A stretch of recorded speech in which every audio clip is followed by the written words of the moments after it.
Chemistry में atomic structure, ठीक है,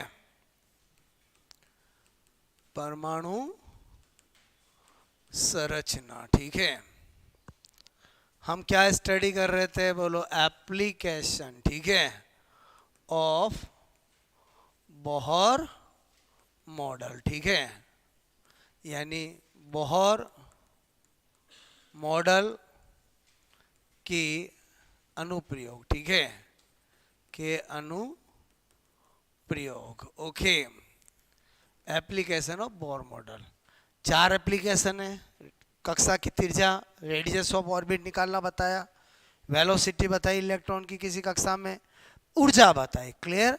आज क्या बता रहा हूं, नंबर 4 मैंने कहा तरंग दैर्ध्य। अगर कोई इलेक्ट्रॉन एक कक्षा से दूसरी कक्षा में संक्रमण करेगा तो उसकी उत्सर्जित विकिरण की तरंग दैर्ध्य क्या होगी, क्लियर। तो मैंने कहा हर एक अनुप्रयोग का एक फॉर्मूला है, वो याद रखना पड़ता है और उस फॉर्मूले का यूज करके कुछ भी निकाल सकते हैं। तो इसमें क्या होगा, 1/λ is equal to R Z square, 1/n1 square, 1/n2 square. अगर ये फॉर्मूला आपको याद है, और याद तो लगभग सभी बच्चों को रहता है, यूज करना हर एंगल से आएगा तो एग्जाम में कर पाओगे। मतलब आज अपनी कहानी पूरी इसी के आगे पीछे घूमेगी। इसी फॉर्मूले को कितनी तरह से यूज कर सकते हैं वो मैं आपको सिखाऊंगा, क्योंकि ये फॉर्मूला तो आप जब बोलो 11th क्लास में पढ़ना चालू किया होगा तब भी फॉर्मूला देखा होगा। बोलो बात समझ ना,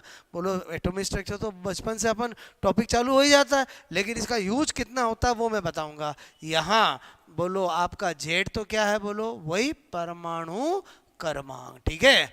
परमाणु क्रमांक मतलब क्या हो गया, एटॉमिक नंबर, क्लियर।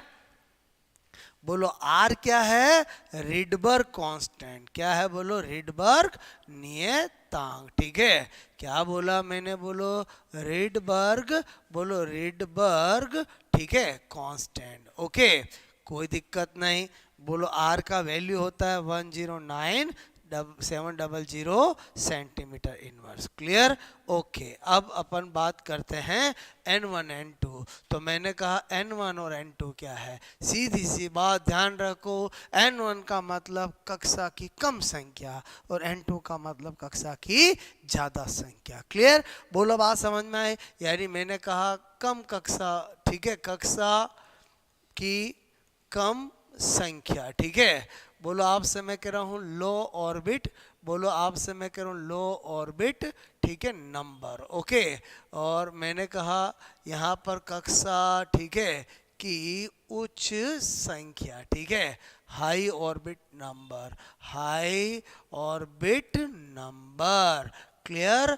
बोलो बात समझ में आए, ये इतनी सी थोड़ी थी, क्लियर। एक और क्या कर सकते हैं यहाँ पर, नॉट, या मैंने कहा हाइड्रोजन, ठीक है, हाइड्रोजन एटम, ठीक है, के लिए अगर हाइड्रोजन एटम की बात आ जाएगी तो आपको पता है जेड बराबर क्या हो जाता है, 1, क्लियर। तो फॉर्मूला क्या बन जाएगा, 1/λ आपकी खाली R, 1/n1 square, 1/n2 square, सीधी सी बात है। बोलो यही हो जाएगा, बोलो मेरी बात समझे नहीं समझे, बोलो अरे समझे कि नहीं समझे, बोलो। और दूसरे एटम के लिए जेड स्क्वायर आ जाएगा, क्लियर। तो पहले ये नोट करो, फिर अपन इसका क्वेश्चंस करते हैं अभी।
आई बात समझ में? बोलो।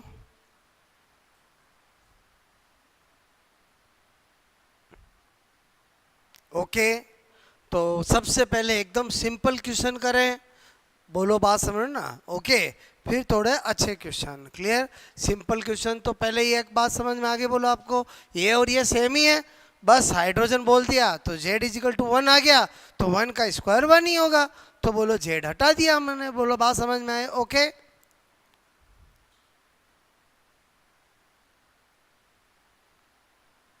हुआ नोट? बोलो।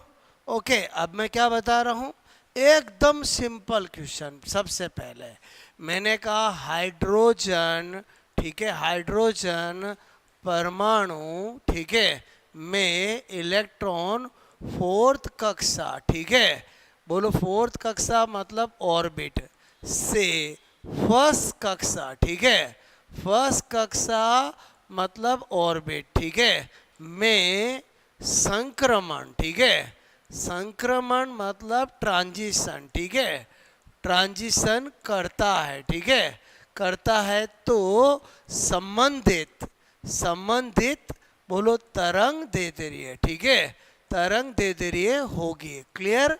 ऑप्शन कैसे देते हैं आपको, 15r डिवाइड बाई 16, बोलो 16r डिवाइड बाई 15, ठीक है, बोलो 15 डिवाइड बाई 16r, और एक आपको देते हैं 16 डिवाइड बाई 15r। क्लियर?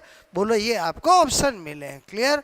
अच्छा, मुझे एक बात बताओ, एकदम सिंपल क्वेश्चन जिसमें n1 n2 सब आपको दे दिया। अच्छा, पहले बताओ, ये देखते ही आपके दिमाग में, दिमाग में ये फॉर्मूला आएगा कि नहीं आएगा? 100% आएगा, बोलो। ओके, अच्छा, क्या गिवन है? बोलो सबसे पहले हाइड्रोजन एटम है तो Z बराबर क्या हो गया? 1 हो गया। अच्छा, N1 बराबर क्या हो गया? पहली कक्षा, और N2 बराबर क्या हो गया? चौथी कक्षा। क्लियर? क्योंकि मैंने पहले ही कहा आपको कभी N1 N2 के चक्कर में नहीं पड़ना है, दो कक्षा दी जाए, जो कक्षा संख्या में छोटी है वो हमेशा N1 बनेगा, और जो ज्यादा है वो N2 बनेगा। क्लियर? अच्छा, अब अपन सोल्व कर लेते हैं। सोल्व करेंगे 1/λ आर 1/1 का स्क्वायर 1/4 का स्क्वायर। क्लियर? ऐसा किया, बात समझ में आए? बोलो 1/λ। क्लियर? क्या किया मैंने यहाँ पर? मैंने कहा ये r, बोलो यहाँ तो 1 और यहाँ पर 16, एलसीएम लूंगा, बोलो, तो एलसीएम लूंगा तो बोलो आपको 15r डिवाइड बाय 16 लिख दूं, चलेगा? हाँ के ना? हाँ के ना? भाई एलसीएम लूंगा तो क्या करूंगा, बोलो यहाँ पर 16, यहाँ 16, यहाँ 1। क्लियर? तो 1/λ बराबर क्या आ जाएगा? 16 में से 1 गया 15, 15 डिवाइड बाय r। क्लियर? बोलो क्या देख के टिक कर दोगे क्या? बोलो कर दोगे क्या? नहीं, गलत हो जाएगा, क्योंकि आपको तो लेमडा पूछा है। बोलो ये 1/λ आया है, उल्टा करना पड़ेगा। क्या आएगा? 16 डिवाइड बाई 15r। छोटी सी गलती आपको गलत करा सकती है। मैं क्या बताना चाह रहा हूँ, समझ में आया? 15r डिवाइड बाय 16, देखो पहला ही ऑप्शन लिखा है मैंने, मेरी बात समझ में। और मैं बता दूं ऐसा क्वेश्चन आता है, मतलब 50-60% स्टूडेंट तो स्लीप मिस्टेक कर देते हैं। क्या कर देते? समझ में आया? फॉर्मूला याद रहता है, लाया फटाफट 15, भूल जाते हैं कि उल्टा करना है। और ये फॉर्मूला लेमडा का है, 1/λ का है, किसका है? 1/λ का। तो जो भी आंसर आएगा उसके लिए लेमडा करने के लिए क्या करना पड़ेगा? उल्टा करना पड़ेगा। तो ये गलती कभी भी नहीं होनी चाहिए। क्लियर? वहाँ जब आप कभी सब्जेक्ट एग्जाम देते थे वहाँ कोई ज़्यादा फर्क नहीं पड़ता था, चलो 3 नंबर का क्वेश्चन होता था, आधा नंबर ही कटता। बोलो यहाँ तो पूरा गलत कटते तो नंबर है ही है, माइनस और होते हैं। मैं क्या बता रहा हूँ, समझ में? मतलब सब कुछ करने के बाद एंड में छोटी सी गलती भी आपको क्या करा सकती है, नंबर तो जाएंगे जाएंगे, ऊपर माइनस और हो जाएंगे। मेरी बात समझ में? मैं यहाँ पर क्या बता रहा हूँ, समझ में आए? कि ऐसे क्वेश्चन में यहाँ के बाद ये करना कभी भी नहीं बोलना है। क्लियर? देखो मैंने ऑप्शन ही ऐसे ही दिया, बोलो बात समझ में?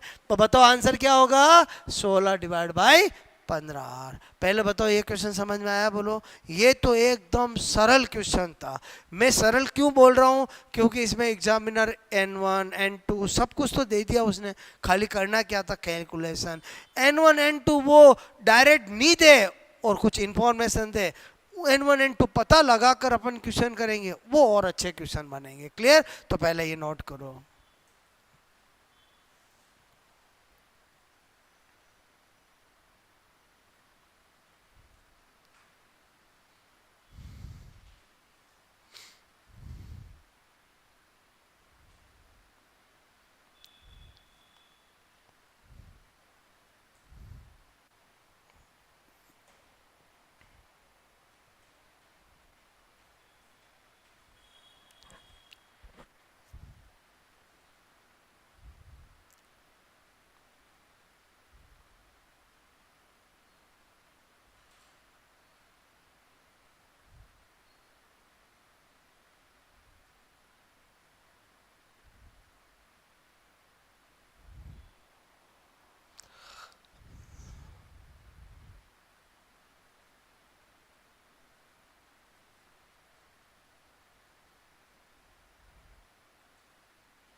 आई बात समझ में? बोलो। ठीक है, अब और अच्छा क्वेश्चंस अपन कर पाए उसके लिए आपको स्पेक्ट्रम की श्रेणियां पता होनी चाहिए। क्लियर? तो अब आपको मैं स्पेक्ट्रम की श्रेणियां सिखा रहा हूं। हटा दूं ये? बोलो। ठीक है, हो गया नोट? मैंने यहां पर लिखा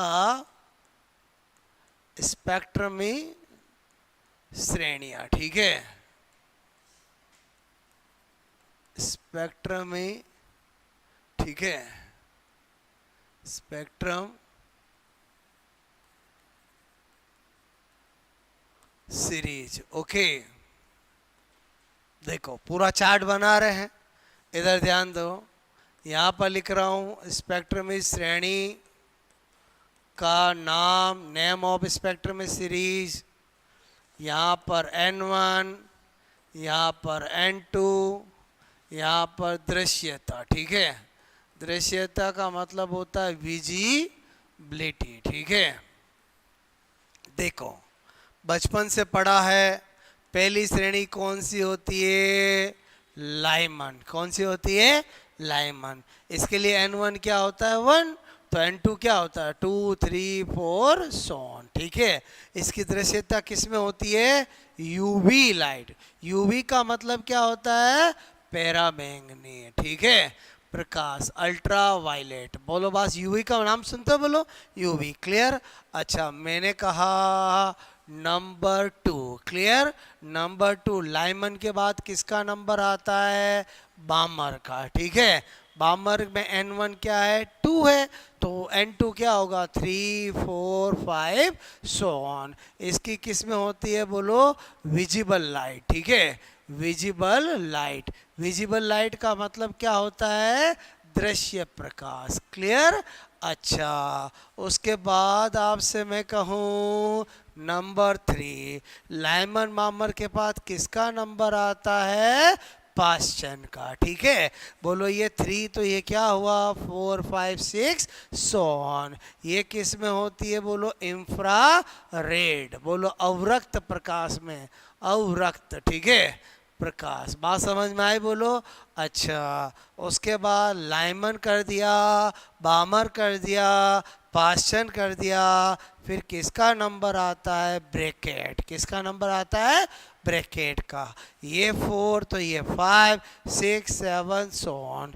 ये भी सेम किस में? बोलो इंफ्रा रेड अवरक्त प्रकाश। ठीक है, उसके बाद देखें लाइमन, बामर, प्राशन, ब्रेकेंड, फंड। ठीक है, फंड करा, ये 5 ये 6 7 8 सो ऑन, सेम। क्लियर? और एक और होती है लाइमन, बामर, पास्चन, ब्रैकेट, बोलो फंड, हैम्प्री। ठीक है, बोलो आपसे मैं कह रहा हूँ, मैंने कहा हैम्प्री। ओके, बोलो कौन सी होती है नंबर 6? बोलो मैंने कहा नंबर 6 कौन सी होती है? ठीक है, इधर ध्यान देना, मैंने यहाँ पर कहा हैम्प्री। बोलो कौन सी होती है? हैम्प्री। Number 6 7 8 9 so on. और सेम अवरक्त प्रकाश। ये मैंने आपको चार्ट बनाया। क्लियर? बड़ा इंपॉर्टेंट चार्ट है, मेरी बात को समझना। ये जो लाइमन, मामर, पासन, ब्रैकेट, फंड, हैम्प्री है, ये साइंटिस्टों के नाम है, जिसने जो श्रेणी खोजी उसके नाम हो गया। क्लियर? अब यहाँ से एग्जाम में क्वेश्चन आता है, अभी पूछा गया सेकंड ग्रेड में कि बोलो आपकी लाइम पराबैंगनी प्रकाश में कौन सी श्रेणी देखी जाती है? लाइमन, मामर। आंसर क्या हो जाएगा? लाइमन। एक क्वेश्चन आता है एग्जाम में, पहली खोजी गई श्रेणी कौन सी है? क्लियर? बताओ क्या होगा? बचपन में आपके माइंड में ये होगा कि लाइमन होती होगी। नहीं, पहली खोजी गई श्रेणी कौन सी है? बामर है। First discovered. रीजन क्या है? एक मुझे बात बताओ, ये कौन सा प्रकाश है? दृश्य प्रकाश। तो पहली वाली खोजी किस में गई? दृश्य प्रकाश में खोजी गई है। क्लियर? तो फर्स्ट डिस्कवर्ड कभी पूछे तो कौन सी है? बामर है। क्लियर? अब यहाँ पर आपको क्वेश्चन क्या पूछे जाते हैं कि बोलो बोलो बामर श्रेणी किस में दृश्य होती है? पराबैंगनी में, अवरक्त में, दृश्य में तो दृश्य हो जाएगा। पराबैंगनी में कौन सी श्रेणी दृश्य होती है? तो लाइमन हो जाएगा। समझ में आई मेरी बात? और इन्हीं चार्ट का भी अपन बहुत यूज करेंगे। पहले ये चार्ट बनाओ। क्लियर?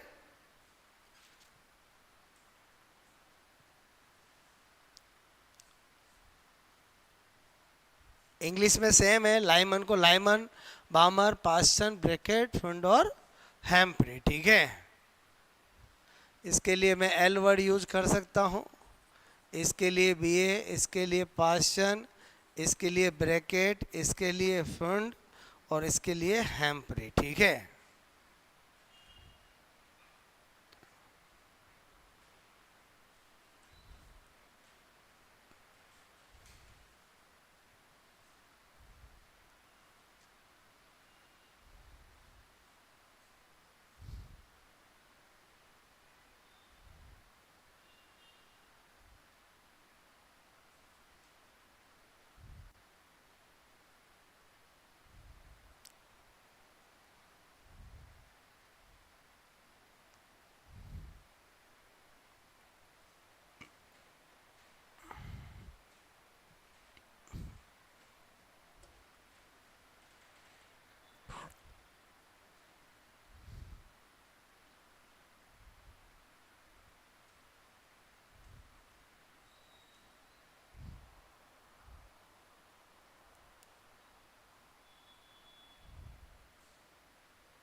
यहाँ तक कहानी समझ में आई मेरी आपको? ओके,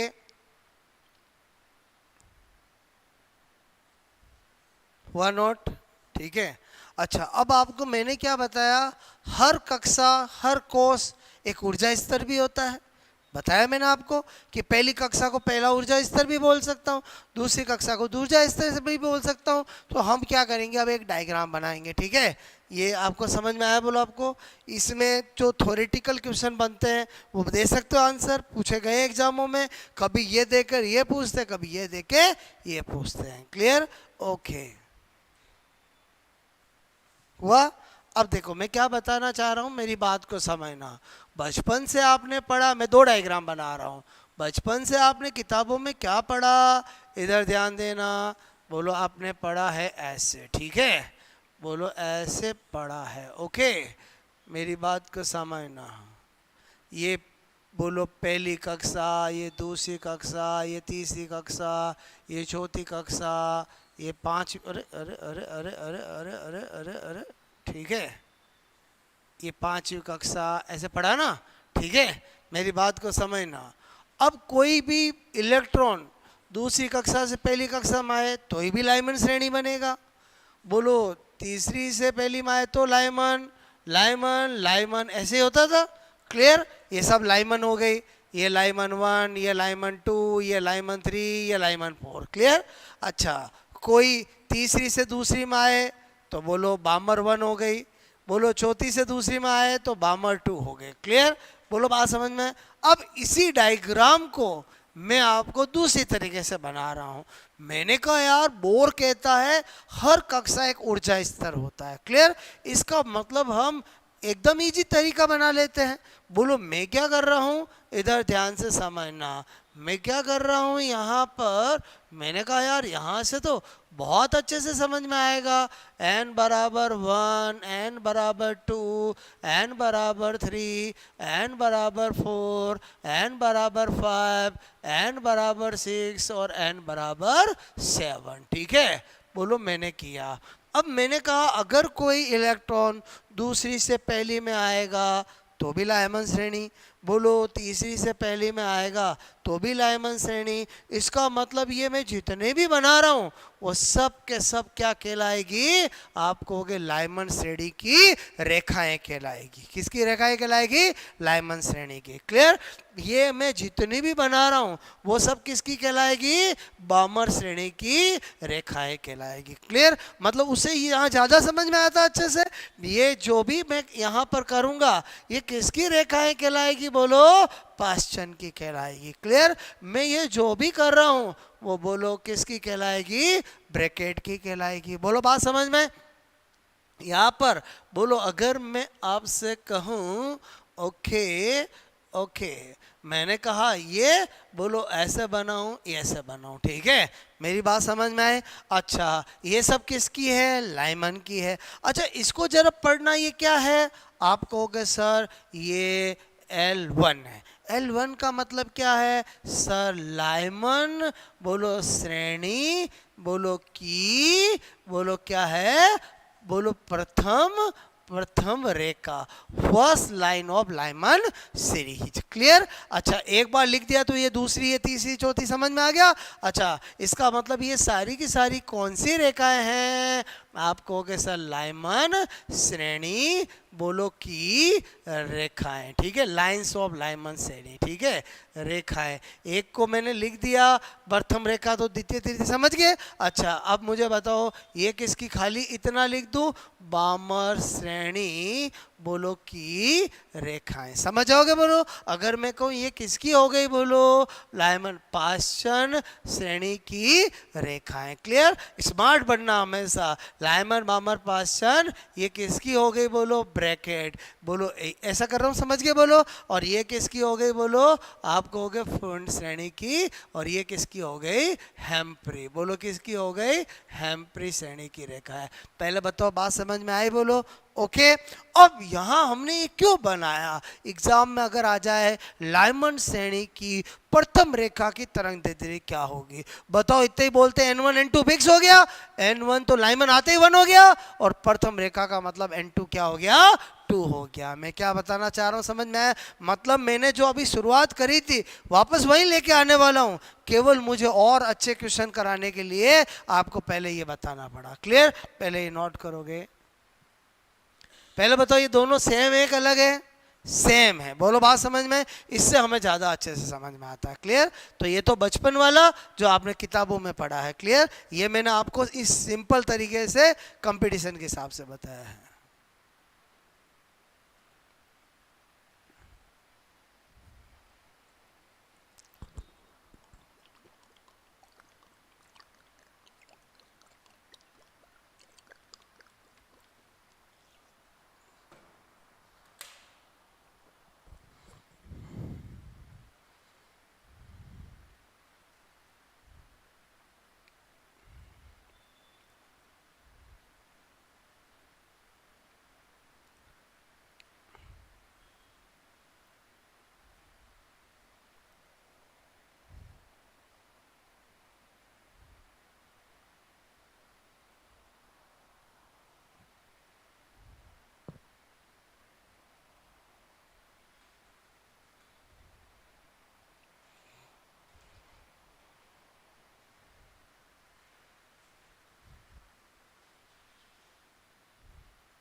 आई बात समझ में मेरी? बोलो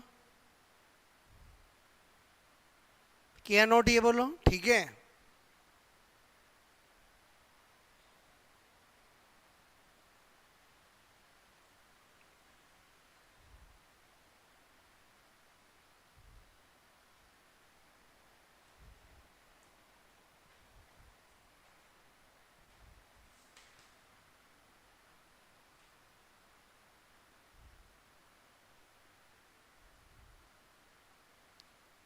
किया नोट? ये ठीक है।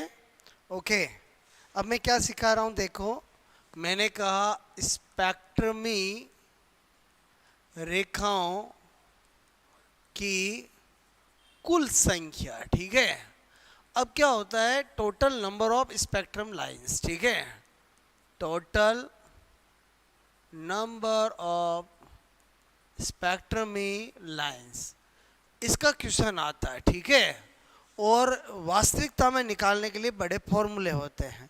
स्टूडेंट क्या करते हैं? फॉर्मूले याद कर लेते हैं, वहाँ एग्जाम में जाके भूल जाते हैं। मैं आपको बिना फॉर्मूला याद किए एक ऐसी ट्रिक बता रहा हूँ जो अगर आपने सीख ली तो कभी भी आप सेकंडों में कर सकते हो। इधर ध्यान देना, हमें क्या निकालना है? स्पेक्ट्रम रेखाओं की कुल संख्या। बस डायरेक्ट आपको क्वेश्चन से चीज़ समझा रहा हूँ, ध्यान से समझना। कैसी लैंग्वेज आएगी? आपको कहा जाए यदि एक आपसे मेरे को इलेक्ट्रॉन, हाइड्रोजन, ठीक है, हाइड्रोजन परमाणु, परमाणु में फिफ्थ कक्षा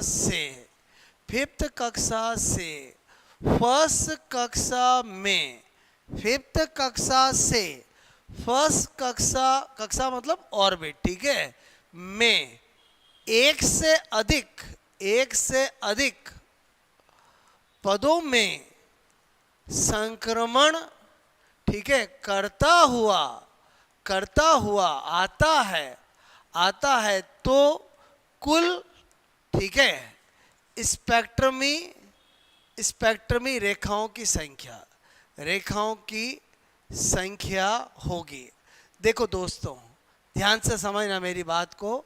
ऑप्शन 1, 10, ठीक है, 7, 9 ऐसे होंगे। क्लियर?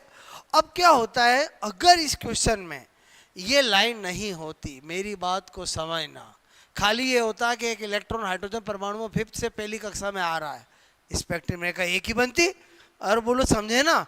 लेकिन उसको अगर स्पेक्ट्रम रेखाओं की संख्या पूछनी है तो ये लाइन डाल देगा एक से अधिक पदों में, मतलब इलेक्ट्रॉन खटक खटक ऐसे करते हुआ आ रहा है। क्लियर? अब ऐसे करते आ रहा है तो हमें तो बोलो टिक करना है, और वो भी सेकंडों में करना है। तो अगर ये लाइन लिखी हुई है, मैं क्या बता रहा हूँ, मोर देन 1 स्टेप में आ रहा है, तो कुल स्पेक्ट्रम रेखाओं की संख्या ज्ञात करनी है, तो कोई फॉर्मूला यूज नहीं करना है। बोलो सॉल्यूशन देखो, किस कक्षा से आ रहा है, फिफ्थ से, किस में आ रहा है, फर्स्ट में। बोलो बात समझ में? अच्छा, इतना करने के बाद इन दोनों का अंतर कितना होगा? आपको कैसे 4 होगा, 5 में से 1 घटाएंगे तो कितना होगा, 4 होगा। क्लियर? अच्छा, 4 आंसर नहीं है, आपने 4 निकाल दिया, फिर आपको क्या करना है, इसको 4, 3, 2, 1 डाउनवर्ड जाना है। कहाँ तक जाना है? 1 तक जाना है। कहाँ तक जाना है? 1 तक जाना है। क्लियर? अगर कभी अंतर 5 आ गया तो 5, 4, 3, 2, 1। बोलो बात समझ में? अच्छा, अब आपको क्या करना, कुल स्पेक्ट्रम रेखाओं सबको जोड़ लो, कितना हुआ, 5 और 3 7 और 2 9 और 1 10। क्या टिक कर दोगे? 10 कर दोगे। क्लियर? अब इस मेरी ट्रिक से इस एक टाइप के क्वेश्चन का तो आंसर हो गया, उसके अलावा अनलिमिटेड क्वेश्चन का आंसर भी दे सकते हो। अगर इसमें आपको पूछते कि कुल स्पेक्ट्रम रेखाएं नहीं बतानी, केवल लाइमन श्रेणी की बतानी है, कोई दिक्कत नहीं। अगर वो पहली कक्षा में आया तो जो पहला नंबर है वो किसका है, बोलो लाइमन का है। किसका है? लाइमन का है। क्लियर? अच्छा, बोलो दूसरा है वो किसका है, बोलो बामर का है। क्लियर? अगर इंडिविजुअली पूछे तो तीसरा किसका है, बोलो पास्टन का है। चौथा किसका है? ब्रैकेट का है। क्लियर? मेरी बात समझ में है? अच्छा, वो तो आपको इसी क्वेश्चन में कुल स्पेक्ट्रम रेखाएं पूछ ही नहीं रहा है, उसने बोल दिया एक इलेक्ट्रॉन है, बोलो हाइड्रोजन परमाणु में फिफ्थ कक्षा से पहली कक्षा में एक से अधिक पदों में संक्रमण करता है। बताइए अवरक्त प्रकाश की स्पेक्ट्रम रेखाएं कौन सी होगी, कितनी होगी? तो अपने को पता होना चाहिए। अवरक्त का मतलब लाइमन बामर छोड़ देंगे, बाकी की गुण लेंगे। तो अपन ने देखा ये लाइमन ये बामर, ये 2 ने 1 3 टिक कर देंगे। इसका मतलब समझ में आया कि इससे हम इस क्वेश्चन का तो आंसर सेकंडों में दे ही सकते हैं, और भी बहुत सारों का आंसर दे सकते हैं। बोलो बात समझ में आया? समझ में? बोलो नोट करोगे?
अब मैं दूं, आप करोगे? बोलो ओके।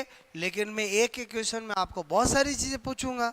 बोलो बात समझ में? अगर वो कर लोगे तो सारा काम हो जाएगा। बताओ, जब हम बिना कुछ फॉर्मूला याद किए सेकंडों में काम कर सकते हैं तो फॉर्मूला क्यों याद रखें? बोलो बात समझ में? ओके।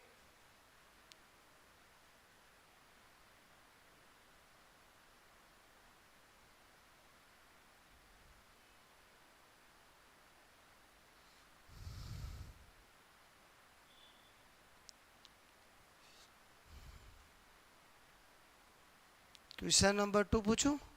ओके।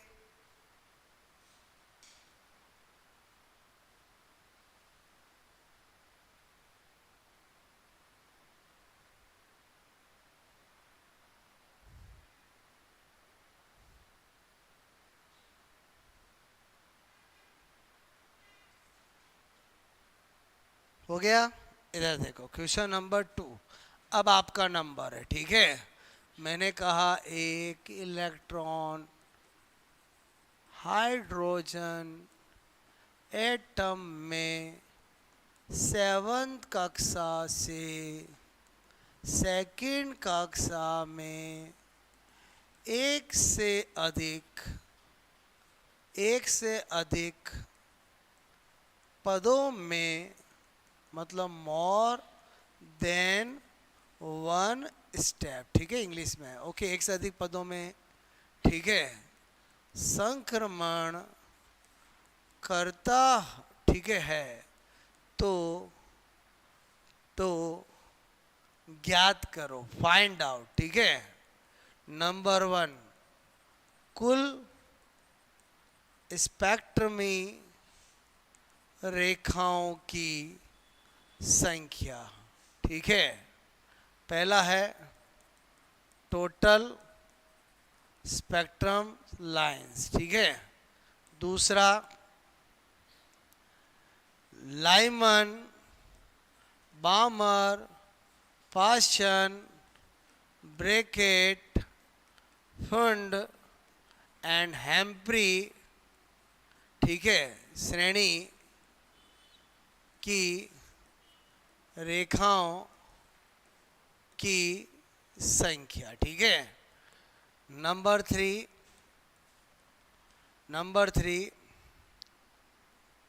दृश्य प्रकाश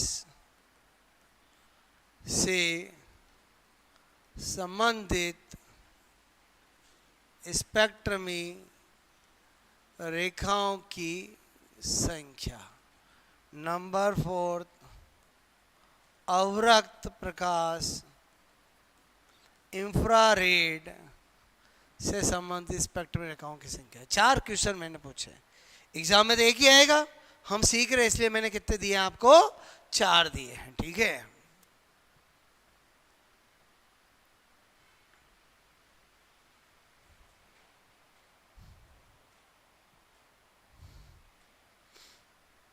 सारे हो गए?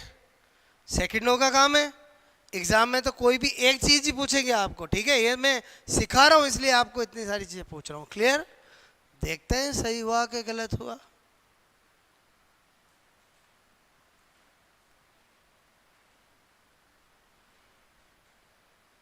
नेक्स्ट क्लास में सबके पास रफ होना बहुत ज़रूरी है।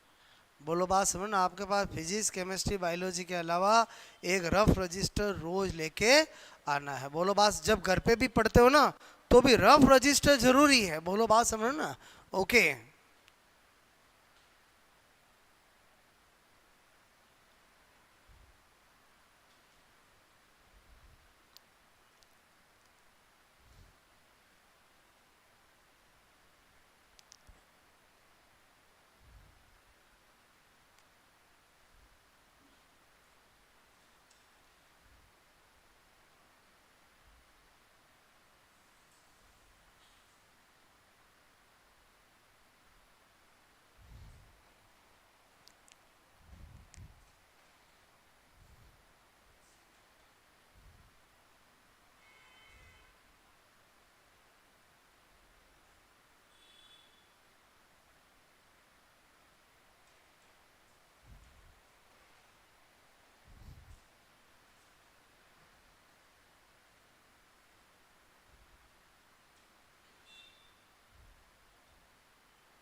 हो गया?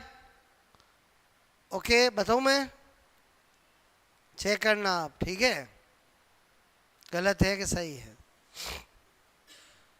एक बार क्वेश्चन नोट कर ही लिया आपने, ठीक है? क्वेश्चन तो नोट कर ही लिया, छोटा कर देता हूं मैं, ठीक है? ओके, ध्यान से समझो। सबसे पहला काम क्या बताया सर ने, किससे किस में आ रहा है, 7 से 2 में। क्लियर? अंतर कितना हुआ बोलो, 5, ठीक है?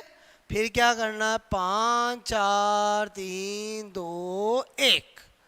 अच्छा, अरे इधर 1 बाय 1 आंसर देना चालू करूं।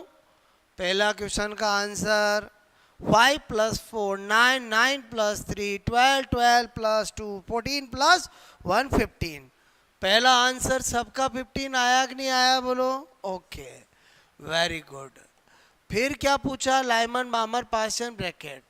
ये लाइमन, ये बामर, ये पास्चन, ये ब्रैकेट, ये फंड हेम्प्रे। बताओ जरा लाइमन कितनी, लाइमन कितनी, लाइमन कितनी? सब आगे गड़बड़। ये किस में आया भाई, सेकंड में। तो लाइमन कहाँ से होगी, लाइमन तो होगी नहीं। शुरुआत ही किससे होगी बोलो, बामर से होगी। इसीलिए तो आपसे गलती करवा रहा था। समझ में आया बोलो? आपका हाथ रुक जाना चाहिए कि जब पहली में आया ही नहीं तो बाकी सब हो सकती है, लेकिन लाइमन कभी भी नहीं हो सकती है। छोटी छोटी चीज ध्यान रखनी है। मैं क्या बताना चाह रहा हूं, समझ में आया बोलो? अच्छा, ये कौन होगी बोलो फिर, पास्चन। ये कौन होगी फिर, ब्रैकेट। ये कौन होगी, फंड। और ये कौन होगी, हेम्प्रे। इसका मतलब लाइमन क्या होगी, 0। क्लियर? ये क्या होगी, 5। ये क्या होगी, 4। ये क्या होगी, 3 2 1। आपको कि सर सारे समीकरण हमारे बिगड़ गए। बोलो बिगड़ नहीं है। इसका आंसर क्या दिया आपने बोलो? पहले दृश्य बताओ कौन सी होती है, बामर वाली। अच्छा, बामर वाली तो आपने 4 किया कि 5 किया? 4 किया होगा, गड़बड़ हो गया। क्या आएगा बोलो? बोलो बामर वाली कितनी आएगी, 5 आएगी। बोलो बात समझ में? अच्छा, उसके बाद अवरक्त वाली बताओ। ये तो दृश्य होगी, बाकी सब अवरक्त है। आपने 6 किया होगा, जबकि यहाँ कितनी है, 10 है। बोलो बात समझ में? और अवरक्त का मतलब समझते हो ना? बोलो अवरक्त, अवरक्त, अवरक्त मतलब इंफ्रारेड। लाइमन बामर को छोड़कर बाकी सब होती है 10। पहले बताओ, अब तो पक्का समझ में आ गया आपको। 100% कभी गलती नहीं होनी चाहिए। क्लियर? ओके, तो मैंने आपको चारों एप्लीकेशन सिखा दिए। बोलो, आपको त्रिज्या सिखा दिया, वेग सिखा दिया, ऊर्जा सिखा दिया और ये सिखा दिया। बोलो बात समझ में? ओके।